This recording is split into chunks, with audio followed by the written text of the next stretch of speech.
ನನ್ನ ಫ್ರೆಂಡ್ಸ್, ನಿಮಗೆಲ್ಲ ಉಳಿದವರು ಕಂಡಂತೆ ಇದನ್ನು ಎಲ್ಲರೂ ನೋಡಿರ್ತೀರ. ಮಶ್ರೂಮು ಇದನ್ನು ನಾನು ಇವತ್ತು ನಿಮಗೆ ನಮ್ಮ ಶೈಲಿಯಲ್ಲಿ ಮಾಡಿ ತೋರಿಸ್ತೇನೆ. ನಾನು ಮಾಡುವ ರೀತಿಯಲ್ಲಿ ಮಾಡಿ ತೋರಿಸ್ತೇನೆ.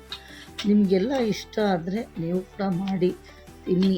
ಚೆನ್ನಾಗಿದ್ದರೆ ಟೇಸ್ಟ್ ಹೇಗಿತ್ತು ಅಂತ ಕಾಮೆಂಟ್ ಮಾಡಿ ತಿಳಿಸಿ, ಆಯಿತಾ? ಇದನ್ನು ಬರೀ 2 ಭಾಗ ಮಾತ್ರ ಮಾಡ್ಕೊಬೇಕು. ಈ ರೀತಿ ಇದು ಚಿಕ್ಕದಿರೋದ್ರಿಂದ 4-5 ಭಾಗ ಮಾಡಬೇಡಿ, ತಿನ್ನಲಿಕ್ಕೆ ಸಿಗೋದಿಲ್ಲ ಬಾಯಿಗೆ. ಹಾಗಾಗಿ ಇದು 2 ರೀತಿ, ಈಗ 2 ಥರ ನೋಡಿ, ಈ ರೀತಿ 2 ಕಟ್ ಮಾಡಬೇಕಷ್ಟೆ. ಇದು ಮಾಡಿಬಿಟ್ಟು ನಾನು ಹೇಗೆ ಮಾಡೋದನ್ನು ನಿಮಗೆ ತಿಳಿಸ್ಕೊಡ್ತೇನೆ. ಇದಕ್ಕೆ ಮೆಣಸಿನ್ಕಾಯಿ ಹಾಕ್ಕೊಬೇಕು, 2 ಥರದ್ದು ಮೆಣಸಿನ್ಕಾಯಿ ಚೆನ್ನಾಗಿ, ಇಷ್ಟು ಬೇಕು ಕ್ವಾಂಟಿಟಿ. ಆಮೇಲೆ ಧನಿಯಾ ಬೀಜ,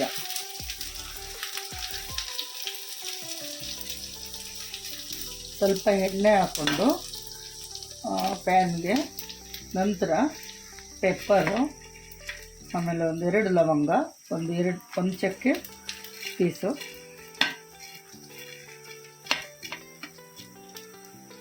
ಸ್ವಲ್ಪ ಜೀರಿಗೆ, ಒಂದು ಸ್ವಲ್ಪ ಗಸಗಸೆ ಮತ್ತು 1-2 ಮೆಂತ್ಯಕಾಳು.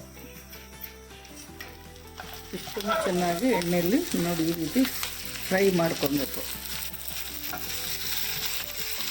ಗಮ್ಮನ್ನುವಾಗ ಚೆನ್ನಾಗಾಗುತ್ತೆ ಸಾರು. ಸಾಂಬಾರು ಅನ್ನೋದಕ್ಕಿಂತಲೂ ಗ್ರೇವಿ ಥರ ಇರುತ್ತೆ, ಚೆನ್ನಾಗಿರುತ್ತೆ ಟೇಸ್ಟು. ಎಲ್ಲ ನಿಮಗೆ ಚಪಾತಿಗೆ, ರೊಟ್ಟಿಗೆ, ಇಡ್ಲಿಗೆ, ನೀರು ದೋಸೆಗೆ ಮತ್ತು ಕಡುಬಿಗೆ ಎಲ್ಲ ಥರ ಇದಕ್ಕೂ ಕಾಂಬಿನೇಷನ್ ಚೆನ್ನಾಗಿರುತ್ತೆ. ಇದು ಮಾಡಿಕೊಂಡ್ರೆ ನಿಮಗೆ ಸುಮಾರು ಊಟಕ್ಕೆಲ್ಲದಕ್ಕೂ ಚೆನ್ನಾಗಿರುತ್ತೆ. ಅದ್ರ ಜೊತೆಗೆ ಸ್ವಲ್ಪ ಬೆಳ್ಳುಳ್ಳಿ, ಈರುಳ್ಳಿ, ಖಾರಕ್ಕೆ ಇದನ್ನೆಲ್ಲ ಒಟ್ಟಿಗೆ ರುಬ್ಬಬೇಕು. ಹಾಗಾಗಿ ಸ್ವಲ್ಪ ಫ್ರೈ ಮಾಡ್ಕೊತೀನಿ ಇದರಲ್ಲಿ ಎಲ್ಲದನ್ನು. ಮೆಣಸಿನ್ಕಾಯಿ ಎಲ್ಲ ಹುರಿದಾಗಿದೆ, ಹಾಗಾಗಿ ಅದ್ರ ಜೊತೆಗೇ ಟೊಮೊಟೊ, ಈರುಳ್ಳಿ, ಬೆಳ್ಳುಳ್ಳಿ ಇದನ್ನು ಚೆನ್ನಾಗಿ ಹುರಿತಾನೆ. ಅದರ ಹಸಿ ವಾಸನೆ ಹೋಗಬೇಕು. ಟೊಮೊಟೊದೆಲ್ಲ ಸ್ವಲ್ಪ ವಾಸನೆ ಹೋದ ತಕ್ಷಣ ಸ್ವಲ್ಪ ಅರಿಶಿನ ಹಾಕ್ಕೊಬೇಕು. ಅದಕ್ಕೆ ಸ್ವಲ್ಪ ಕಾಯಿ ಒಂದು ಹೋಳಾಕಿ, ನಾನು ಇಡೀ ಒಂದು ಕಾಯಿ ಹಾಕಿದ್ದೀನಿ ಇರಲಿಕ್ಕೆ. ನನಗೆ ಬೇಕು 4 ಮಶ್ರೂಮ್ ಪ್ಯಾಕೆಟ್ಗೆ 1 ಇಡೀ ಕಾಯಿ ಮೆಣಸಿನಕಾಯಿ. ಇದು ಎಲ್ಲದೂ ಈ ರೀತಿ ನಾವು ಸ್ವಲ್ಪ ಘಮ ಅನ್ನೋ ರೀತಿ ಹುರ್ಕೊಂಡ್ರೆ ತುಂಬ ಚೆನ್ನಾಗಾಗತ್ತೆ ಗ್ರೇವಿ. ಮಾಡ್ತೀನಿ ಈಗ. ಇದು ನಾನು ಕೊತ್ತಂಬರಿ ಸೊಪ್ಪು ಮತ್ತು ಒಂದು ಸ್ವಲ್ಪ ಶುಂಠಿ ಕೂಡ ಅದಕ್ಕೆ ಜಾಯಿನ್ ಮಾಡ್ಕೊತಾ ಇದ್ದೀನಿ. ಇದು ಟೇಸ್ಟ್ ಚೆನ್ನಾಗಿ ಕೊಡುತ್ತೆ. ಮಟನ್ ಸಾರು ಥರ, ಚಿಕನ್ ಸಾರು ಥರ ಟೇಸ್ಟ್ ಕೊಡುತ್ತೆ. ಸ್ವಲ್ಪ ಶುಂಠಿ, ಒಂದು ಸ್ವಲ್ಪ ಕೊತ್ತಂಬರಿ ಸೊಪ್ಪು ಆ್ಯಡ್ ಮಾಡ್ತಾಯಿದ್ದೀನಿ. ಇವಾಗ ಏನು ಮಾಡ್ತೀನಿ, ಮಿಕ್ಸಿ ಜಾರಿಗೆ ಹಾಕಿಬಿಟ್ಟು ಇದನ್ನೆಲ್ಲ ನುಣ್ಣಗೆ ಕಡ್ಕೊತೀನಿ. ಕಡ್ದಾದ್ಮೇಲೆ ಸಾಂಬಾರಿಗೆ ಹೇಗೆ ಹಾಕೋದು ಅಂತ ತೋರಿಸ್ತೀನಿ. ಇದಕ್ಕೆ ಮೊದಲಿಗೆ ಒಗ್ಗರಣೆ ಹಾಕೋತಾ ಇದ್ದೀನಿ. ಸಾಸಿವೆ, ಸ್ವಲ್ಪ ಜೀರಿಗೆನ ಚೆನ್ನಾಗಿ ಅದು ಪಟ ಆದಮೇಲೆ ಈರುಳ್ಳಿ ಹಾಕಬೇಕು.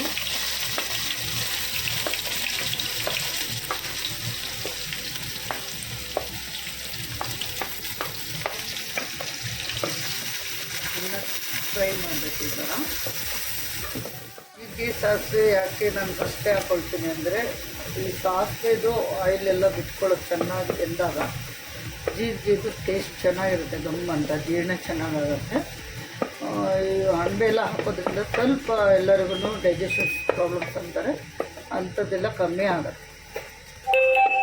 ಟೇಸ್ಟ್ ತುಂಬ ಚೆನ್ನಾಗಿ ಕೊಡುತ್ತೆ. ಸಾರು ನೀವು 1 ಡೇ ಇಟ್ಟು 2 ಡೇಸ್ ಇಟ್ಕೊಂಡ್ರೂ ಹಾಳಾಗಲ್ಲ. ಚೆನ್ನಾಗಿ ಬಿಸಿ ಮಾಡಿಟ್ಕೊಂಡ್ರೆ ಕಾಯಿ ಹಾಕೋದ್ರಿಂದ ಬಿಸಿ ಮಾಡ್ತಾ ಇರಬೇಕಾಗತ್ತೆ. ತುಂಬ ಟೇಸ್ಟ್ ಇರುತ್ತೆ. 2 ಡೇಸ್ ಇಟ್ಟರೂ ಕೂಡ ಸಾಂಬಾರು ಮಾತ್ರ ತಿಂತಾನೆ ಇರಬೇಕು ಅನಿಸುತ್ತೆ, ಅಷ್ಟು ಟೇಸ್ಟಿಯಾಗಿರುತ್ತೆ. ನಾನು 2 ಟೊಮೊಟೊ ಹೆಚ್ಚಿದ್ದೀನಿ, ದಪ್ಪದು, 1 ದಪ್ಪ ಈರುಳ್ಳಿ, 2 ಟೊಮೊಟೊ, ಒಂದು ಸಣ್ಣ ಸ್ಪೂನ್ನಲ್ಲಿ ಒಂದು ಸಾಸಿವೆ, ಒಂದು ಬೆಳ್ಳುಳ್ಳಿ, ಇದು ಜೀರಿಗೆ ಹಾಕಿದ್ದೀನಿ. ಚೆನ್ನಾಗಿ ಇದನ್ನು ಫ್ರೈ ಮಾಡ್ಕೊಂಡು, ಇದು ಫ್ರೈ ಮಾಡುವಾಗಲೇ ಸ್ವಲ್ಪ ಅರಿಶಿನ ಪುಡಿ ಹಾಕ್ತೀನಿ. ಯಾಕೆಂದರೆ ಮಶ್ರೂಮ್ ಆಗಿರೋದ್ರಿಂದ ಅರಿಶಿನ ಪುಡಿ ಅವಶ್ಯಕತೆ ಇದೆ. ಹೊಳೆಯುವಾಗಲೂ ಕೂಡ ಒಂಚೂರು ಕೊಡ್ತೀನಿ, ಒಂದು ಸ್ವಲ್ಪ ಹಾಕಿದ್ದೀನಿ.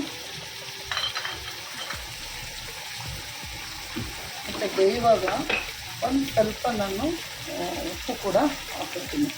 ಇದು ಟೊಮೊಟೊ ಬೇಯಲಿಕ್ಕೆ 2 ಚಮಚ ಉಪ್ಪು ಹಾಕ್ತೀನಿ. ನಂತರ ಬೇಕಂದರೆ ನಾವು ನೋಡಿ ಹಾಕ್ಕೊಬೋದು.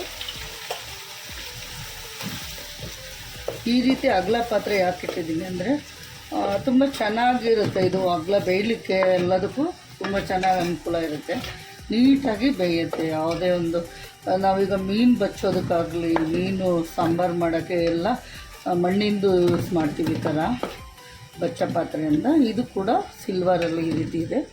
ನನಗೆ ಆಲ್ಮೋಸ್ಟ್ ನನಗೆ ಯಾವುದಾದ್ರೂ ಈ ಥರ ಮಾಡಬೇಕಂದಾಗ ಇದನ್ನೇ ಯೂಸ್ ಮಾಡೋದು. ತುಂಬ ಚೆನ್ನಾಗಿರುತ್ತೆ. ನೋಡಿದ್ರಲ್ಲ ಯಾವ ಥರ ಕಲರ್ ಬರ್ತಾಯಿದೆ ಅಂತ. ಚೆನ್ನಾಗಿದ್ದನ್ನು 10 ನಿಮಿಷ ಬೇಯಲಿಕ್ಕೆ ಇಡೋಣ. ನೋಡಿ, ಇವಾಗ ನಾನು ಪ್ಲೇಟ್ ಮುಚ್ಚಿಬಿಟ್ಟು ಈ ಟೊಮೊಟೊ ಈರುಳ್ಳಿನ ಚೆನ್ನಾಗಿ ಬೇಯಲಿಕ್ಕೆ ಮುಚ್ಚಿಟ್ಟಿದ್ದೆ ಎಣ್ಣೆಯಲ್ಲಿ. ನೋಡಿದ್ರಲ್ಲ ಒಗ್ಗರಣೆ, ಇದು ಸಾಸಿವೆ ಮತ್ತು ಜೀರಿಗೆ, ಈರುಳ್ಳಿ ಮತ್ತು ಸ್ವಲ್ಪ ಅರಿಶಿನ, ಟೊಮೊಟೊ ಹಾಕಿ ಈ ರೀತಿ ಉಪ್ಪು ಹಾಕಿ ಸ್ವಲ್ಪ ಅದು ಚೆನ್ನಾಗಿ ಸ್ಮಾಶ್ ಆಗೋ ಥರ ಆಗಲಿ ಅಂತ ಈ ರೀತಿ ಮುಚ್ಚಿಟ್ಟಿದ್ದೆ. ಇದು ಚೆನ್ನಾಗಿ ಈ ರೀತಿ ಬೆಂದ ಮೇಲೆ ಇದು ನೋಡಿ, ನಾನು ಏನೆಲ್ಲ ಕುಯ್ದಿಟ್ಟಿದ್ನಲ್ವ ಮಶ್ರೂಮು, ಅದು ಕೂಡ ಇಲ್ಲೇ ಇದೆ. ಚೆನ್ನಾಗಿ ಈ ಮೀನು ವಾಶ್ ಮಾಡಿ ಎಷ್ಟು ಕ್ಲೀನ್ ಮಾಡ್ತೀವಿ ಆ ಥರ ಇದನ್ನು 4-5 ಸಲ ತೊಳೆದು ಕ್ಲೀನ್ ಮಾಡಿದ್ದೀನಿ ಅಚ್ಚುಕಟ್ಟಾಗಿ. ಮತ್ತು ಇದ್ರ ಜೊತೆಗೆ ನಾನು ಏನಂದರೆ ಮಕ್ಕಳಿಗೆ ಪ್ರೋಟೀನ್ ಬೇಕಾಗುತ್ತೆ ಅಂತ ಸ್ವಲ್ಪ ಕಾಳುಗಳು, ಎಲ್ಲ ಥರ ಕಾಳುಗಳನ್ನು ಮೊಳಕೆ ಕಟ್ಟಿ ಇಟ್ಟಿದ್ದೀನಿ. ಇದನ್ನು ಕೂಡ ಇದಕ್ಕೇ ಹಾಕ್ತಾಯಿದ್ದೀನಿ.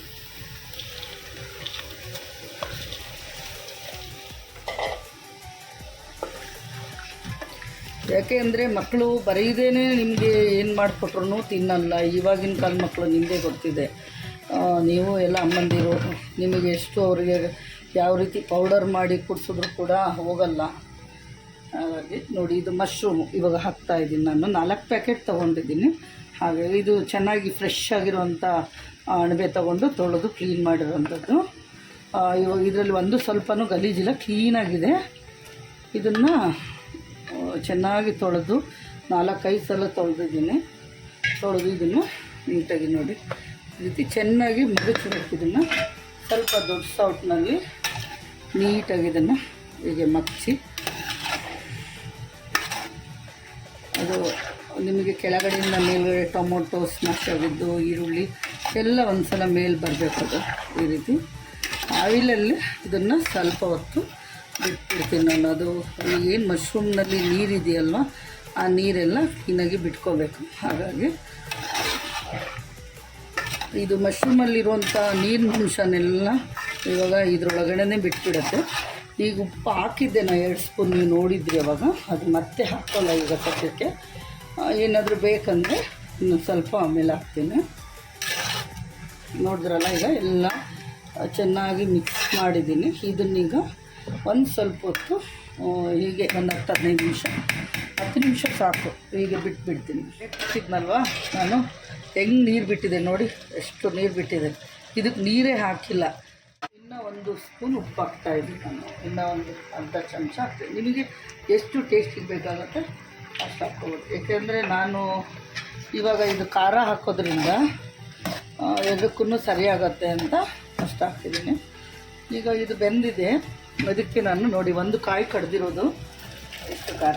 ಇದು ನಾನು ಬೇರೆ ಏನೂ ಹಾಕಲ್ಲ, ಇದಕ್ಕೆ ನೀರು ಗೀರೀತಿನ ಹಾಕಲ್ಲ. ಏನು ಖಾರ ಕಡ್ದಿದ್ದೀನಿ, ಸ್ವಲ್ಪ ನೀರು ಹಾಕ್ಕೊಂಡು ಖಾರ ಕಡ್ದಿದ್ದೀನಿ, ಅದನ್ನು ಇದಕ್ಕೆ ಹಾಕ್ತಾಯಿದ್ದೀನಿ. ಈ ಒಂದು ಮೆಥಡಲ್ಲಿ ನೋಡಿ, ಇಷ್ಟು ಎಲ್ಲದಕ್ಕೂ ತುಂಬ ಟೇಸ್ಟಾಗಿರುತ್ತೆ. ಹಾಗೆ ಒಂದು ಹೇಳೋದು ಮರ್ತಿದ್ದೆ, ಮುದ್ದೆ ಕೂಡ ಸೂಪರಾಗಿರುತ್ತೆ. ಮುದ್ದೆಗೆ ಇದು ಸಾರು ತುಂಬ ಚೆನ್ನಾಗಿರುತ್ತೆ. ಆ್ಯಕ್ಚುಲಿ ಎಲ್ಲ ಅವ್ರವ್ರು ಇಷ್ಟ ಬಂದಂಗೆ ಒಂದೊಂದು ಸಾರು ಮಾಡ್ತಾರೆ, ಅವರಿಗೆ ಗೊತ್ತಿರೋ ಥರ. ಬಟ್ ನನಗೆ ಗೊತ್ತಿರೋ ಹಾಗೆ ನನ್ನ ಅಮ್ಮ ಕಲಿಸಿರೋದು ಈ ರೀತಿ ಅಡುಗೆ ಮಾಡೋದನ್ನ. ಹಾಗಾಗಿ ನಾನು ನನ್ನ ಮಕ್ಕಳಿಗೆ ಈ ರೀತಿ ಸಾಂಬಾರು ಮಾಡಿ ಊಟ ಮಾಡಿಸ್ತೀನಿ. ತುಂಬ ಚೆನ್ನಾಗಿರುತ್ತೆ. ರೈಸ್ ಜೊತೆಗೂ ಚೆನ್ನಾಗಿರುತ್ತೆ. ಇದು ಕುದ್ದ ನಂತರ ರೈಸಿಗೆ ಹಾಕಿ ತೋರಿಸ್ತೀನಿ ಹೇಗೆ ರೀತಿ ಇರುತ್ತೆ ಅಂತ. ತುಂಬ ಚೆನ್ನಾಗಿದೆ. ಸಾಂಬಾರ್.